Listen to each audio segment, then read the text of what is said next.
When we are designing LARPs, it can be hard to tell if what we are making is engaging for the players. Just because something looks good on paper, it doesn't necessarily translate into play.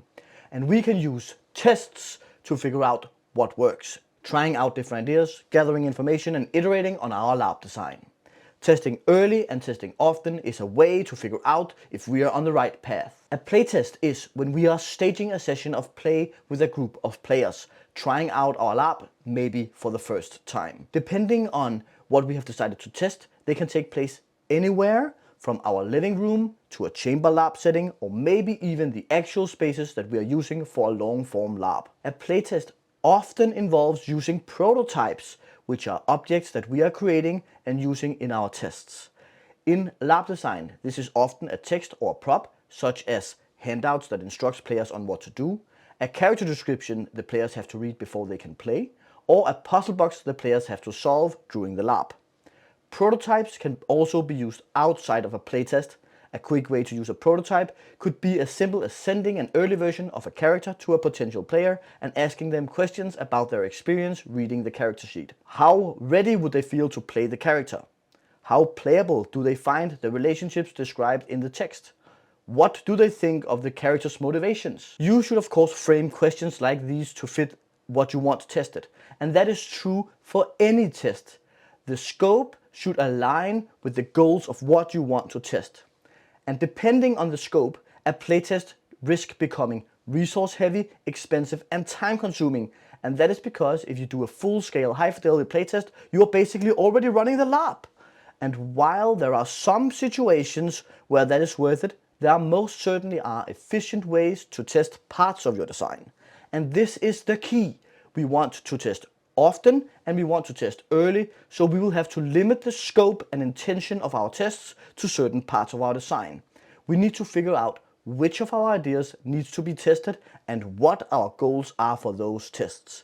I would advise that you look for ways to test concepts that you haven't seen work before.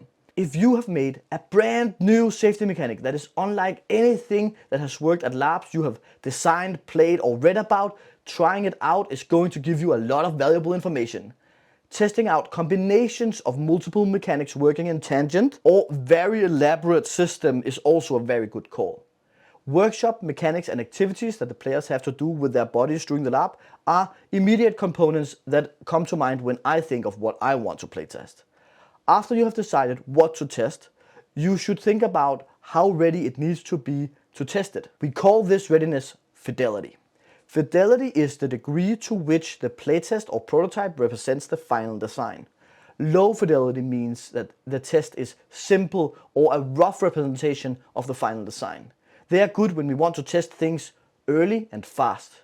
For our LARP Gothic, a low fidelity prototype for Lord Byron's character description was just a link to his Wikipedia page.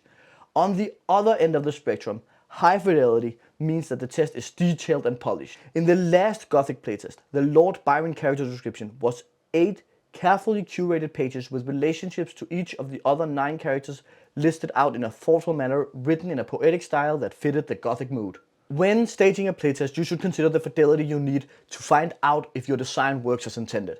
Early in your design process, when you are still exploring and opening up your design, you should aim to create low fidelity playtests with focus on things that are easy to test. As you develop your LARP more and more and get closer to the end process, you can increase the fidelity of your tests. This way, you will actively use playtesting as part of your design process. With every test, you will gather new information about what works and what doesn't. You will know quite quickly if something works, and your testers will give you valuable input that might help you out. We then incorporate those findings into our LARP design. As we progress, our playtests will increasingly take on new and more permanent forms until we have a fully developed LARP. Remember, a test can be as simple as sending your work to a player and asking for their thoughts. Getting input fast. If you like this video, please consider supporting the channel by subscribing and sharing it with your LARP friends. Until next time, test early and test often.